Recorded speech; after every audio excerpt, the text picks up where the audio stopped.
শুভ চৈত্র নবরাত্রির পুণ্য লগ্নে বাসন্তী দেবী দুর্গা পূজার ইতিহাস।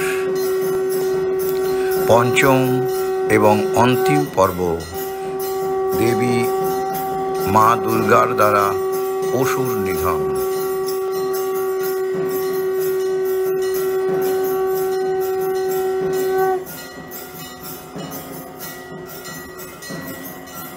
চৈত্র মাসে বাসন্তী দেবী দুর্গার পুজো, যা বাসন্তী পুজো নামে পরিচিত, চৈত্র নবরাত্রিতে পালিত হয় এবং এটিকেই মূল দুর্গাপুজো বলে বিশ্বাস করা হয়।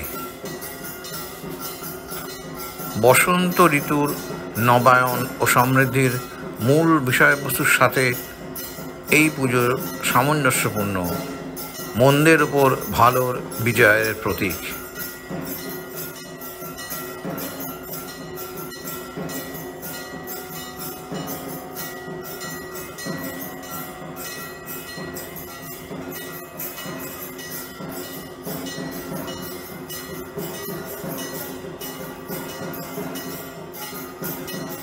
যেহেতু চৈত্র নবরাত্রি বসন্তের আগমন এবং বাংলা নববর্ষের সাথে মিলে যায়, তাই অনেকে এটিকে নতুন বরণ অর্থাৎ নবায়ন, উদ্দেশ্য নির্ধারণ এবং আগামী বছরের জন্যে তাদের আকাঙ্ক্ষাগুলিকে সম্পূর্ণ করার একটি শুভ সময় হিসেবে মনে করেন।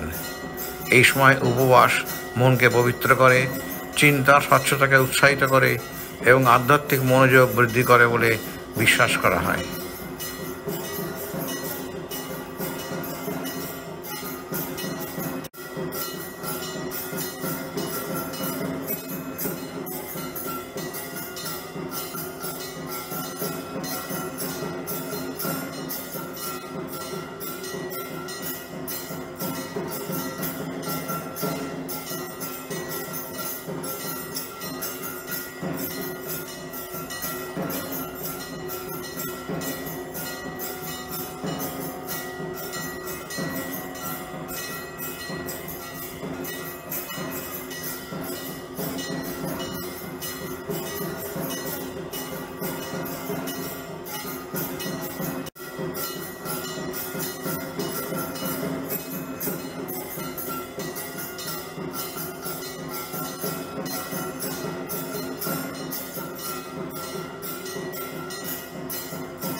হে রাজন, এই পর্বে আপনারা জানতে পারবেন মা দুর্গা কিভাবে মহিষাসুরের সঙ্গে প্রচণ্ড সংগ্রাম করেছিলেন এবং তাকে শেষ পর্যন্ত নিধন করেছিলেন এবং সারা বিশ্বে শান্তি প্রতিষ্ঠা করেছিলেন।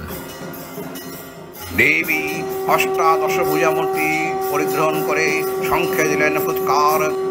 দেবীর রণ আহ্বান শব্দ অনুসরণ করে সসৈন্য ধাবমান হল মহাবলশালী মহিষাসুর।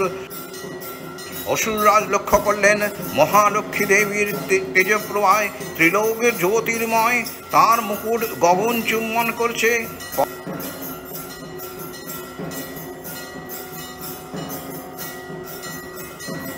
পদভারে পৃথ্বী আনত আর ধনুষ্টঙ্কারে রসাতল প্রকম্পিত। দেব সেনাপতি মহাশক্তির জয় মন্ত্রের গুণে দেবীকে দান করলেন মহাপ্রীতি। দেবীর সঙ্গে মহিষাসুরের প্রবল সংগ্রাম আরম্ভ হলো। দেবীর অস্ত্রপ্রহারে দৈত্য সেনা ছিন্ন ভিন্ন হতে লাগলো। মহিষাসুর ক্ষণে ক্ষণে রূপ পরিবর্তন করে নানা কৌশল বিস্তার করলে, মহিষ থেকে হস্তিরূপ ধারণ করলে, আবার সিংহরূপী দৈত্যের রণোন্মত্ততা দেবী প্রশমিত করলেন। পুনরায় নয়নবিমোহন পুরুষ বেশে আত্মপ্রকাশ করলে ওই ইন্দ্রজালিক দেবীর রূঢ় প্রত্যাখ্যান পেয়ে আবার মহিষ মূর্তি গ্রহণ করলে রণবদ্ধ দিকে দিগান্তরে নিনাদিত চতুরঙ্গ নিয়ে অসুরেশ্বর দেবীকে পরাজিত করার মানুষে উল্লসিত। দেবীর বাহন সিংহরাজ দাবাগ্নির মতো সমস্ত রণক্ষেত্রে শত্রু নিধনে দুর্নিবার হয়ে লাগলো। নানা প্রহরণী দেবী দুর্গা মধুপান করতে করতে মহিষাসুরকে সদম্ভে বললেন,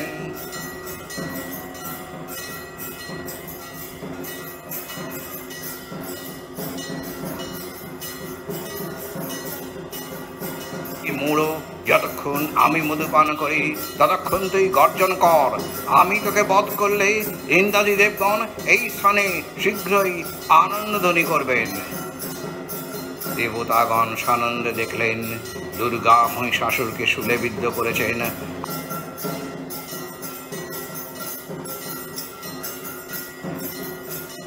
আর খড়গনিপাতে দৈত্যের মস্তক ভুলুণ্ঠিত। প্রিয় বন্ধুরা, আপনাদের একটি লাইক, একটি শেয়ার এবং একটি সাবস্ক্রিপশন আমাদের এই ধরনের চিত্তাকর্ষক ভিডিও বানাতে ভীষণভাবে অনুপ্রাণিত করে। কাজেই আপনারা অনুগ্রহ করে ভিডিওটিকে একটি লাইক দেবেন, অন্তত একটি শেয়ার করবেন এবং অবশ্যই যদি সাবস্ক্রাইব না করে থাকেন চ্যানেলে যদি আপনি নতুন হন তাহলে অবশ্যই সাবস্ক্রাইব করবেন। ধন্যবাদ।